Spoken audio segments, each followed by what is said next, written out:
तर रत्नागिरीकडे वळूयात। रत्नागिरी जिल्ह्यासाठी हवामान खात्याने आज रेड अलर्ट दिलेला आहे। सकाळपासूनच इथे जोरदार पाऊस होतोय। मुसळधार ते अतिमुसळधार पाऊस रत्नागिरीमध्ये कोसळेल असा इशारा देण्यात आलेला आहे। आणि गेल्या 24 तासात जिल्ह्यात सरासरी 53 मिलीमीटर पावसाची नोंद झाली आहे। तर सर्वाधिक पाऊस राजापूर तालुक्यात झालाय।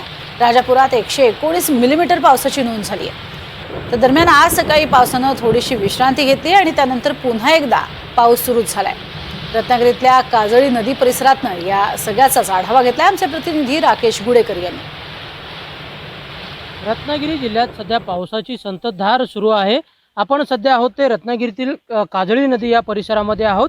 आज सकाळपासून ढगाळ वातावरण होतं, पण नंतर पावसाने जोर पकडलेला आहे। जिल्ह्यात सरींवर पाऊस जो आहे तो सध्या बरसताना पाहायला मिळतोय। त्यामुळे जिल्ह्यातल्या नद्या ज्या आहेत त्या दुथड्या भरून वाहताना आपल्याला पाहायला मिळतात। गेल्या 24 तासाचा जर विचार केला तर गेल्या 24 तासामध्ये रत्नागिरी जिल्ह्यामध्ये सरासरी 53 मिलीमीटर पावसाची नोंद झालेली आहे। सर्वाधिक पाऊस हा राजापूर तालुक्यामध्ये पडलेला आहे। राजापूर तालुक्यामध्ये जवळपास 119 मिलीमीटर पावसाची नोंद गेल्या 24 तासामध्ये झालेली आहे। तर लांजा, संगमेश्वर आणि रत्नागिरी या 3 तालुक्यांमध्ये देखील 50 मिलीमीटरपेक्षा जास्त पावसाची नोंद जी आहे ती झालेली आहे। रात्री देखील मुसळधार पाऊस बरसत होता, त्यामुळे लांजामध्ये काही ठिकाणी घरांमध्ये पाणी शिरलं। त्याचप्रमाणे राजापूर तालुक्यातील आडिवरे परिसरातही मोठ्या प्रमाणात पाऊस कोसळला आणि त्यामुळे महाकाली मंदिर परिसरात मोठ्या प्रमाणात पाणी साचलेलं होतं।